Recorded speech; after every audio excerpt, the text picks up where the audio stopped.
বন্ধুরা, আজ যে গ্রাম পদ্ধতিতে খুব সহজেই কিন্তু আজকে আমি কাঁচা আমের আমসত্ত্ব বানিয়ে দেখাবো।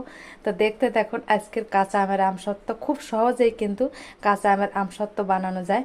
তো দেখতে থাকুন, আর ভালো লাগলে চ্যানেলটির পাশে থাকবেন। তাহলে কথা না বাড়িয়ে চলুন দেখে নেওয়া যাক আজকের কাঁচা আমের আমসত্ত্ব। তো প্রথমে আমটাকে আমি ধুয়ে নিয়েছিলাম, এবার আমটাকে আমি খোসাটা ছাড়িয়ে নিব। তো এই দেখুন বন্ধুরা, আমগুলোকে আমি এরকম টুকরো টুকরো করে কেটে নিয়েছি। এবার কড়াইটাও বসিয়ে দিয়েছি। এবার আমি কড়াইয়ে জল দিয়ে দেব। তো জলটা দেওয়ার পরে একটু ঢাকা দিয়ে দেব। তো জলটা গরম হতে দেব। তো জলটা মোটামুটি গরম হয়েছে, এবার আমি কেটে রাখা আমগুলোকে দিয়ে দেব। দেখুন, তো আমগুলো দিয়ে আমি ঢাকা দিয়ে আমগুলোকে একটু সেদ্ধ হতে দেব।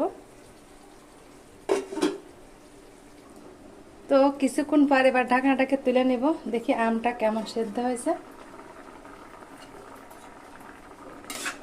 তো এই দেখুন, আমটাও কিন্তু ভালোভাবে সেদ্ধ হয়েছে। তো এখানে 5 বা 10 মিনিটের কোনো ব্যাপার না, যতক্ষণ আমটা সেদ্ধ না হবে ততক্ষণ কিন্তু জ্বালিয়ে নিতে হবে ভালোভাবে। এই দেখুন, তো এবার আমি আমটাকে নামিয়ে একটু ঠান্ডা করে নিব। আর এভাবে একটু খুন্তি দিয়ে নেড়ে চেড়ে আমটাকে এভাবে একটু ভেঙে ভেঙে দিব। তো একটা নেটের সাহায্যে আমি আমটাকে এবার সেঁকে নিব। দেখুন, এই যে আমটা সেদ্ধ করা আমটা এবার এই নেটের উপর ঢেলে দিব। তো সাবধানে ঢালতে হবে যাতে বাইরে না যায়। দেখুন, তো এবার নেটটাকে গুটিয়ে নিতে হবে, নিয়ে হাত দিয়ে একটু চেপে চেপে আমের এই কাঠটাকে বের করে নিতে হবে। দেখুন, এবার বের করে নেব। তো বের করে নিয়ে নেওয়া হয়েছে। আমি এই পাত্রে একটু কিছুটা নিয়ে নিলাম, কেন নিলাম আমি পরে বলছি। তো এই কড়াইয়ে আমি দিয়ে দিলাম দুটো তেজপাতা। তো তেজপাতা দিয়ে জ্বালিয়ে নিব। আর এখানে একটা স্টিলের থালা নিয়েছি, এই থালায় আমি একটু সাদা তেল মাখিয়ে নিব। থালাটাকে একটু রেডি করে রাখি। আর এখানে আমি দিয়ে দেব আমের ভেতর চিনি। সে আমটা একটু মিষ্টি ছিল, তো চিনিটাই দিয়ে দিলাম বুঝে। আর এখানে দিয়ে দিলাম একটু ইয়েলো ফুড কালার।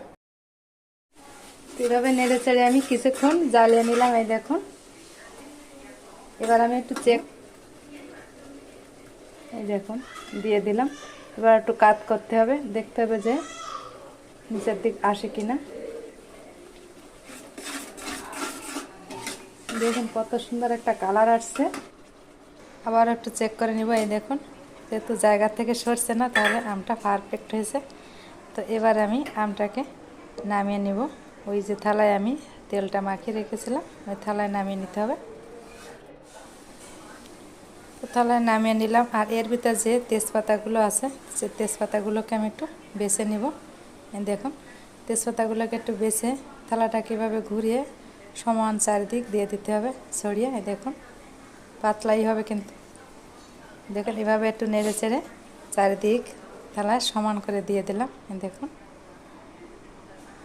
তো আমসত্ত্বর আর একটি রেসিপি করার জন্য এখানে আমি ছোট দুটো শুকনো লঙ্কা,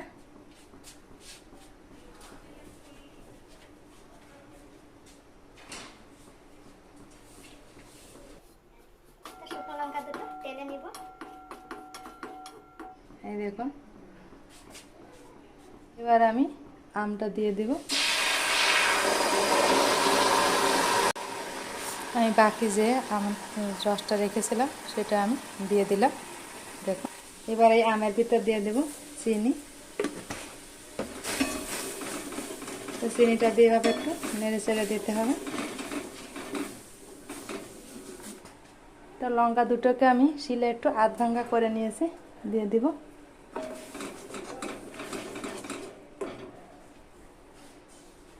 লবণ, এখানে আমি বিট লবণটা ব্যবহার করলাম। আপনারা চাইলে অন্য সাদা লবণটা ব্যবহার করতে পারেন। তো লবণ আর চিনিটা দিয়ে আবার একটু জ্বালিয়ে নিতে হবে। আমসত্ত্বটায় কোনো রকম ফুড কালার ব্যবহার করব না, ফুড কালার ছাড়াই কিন্তু আমসত্ত্বটা হবে।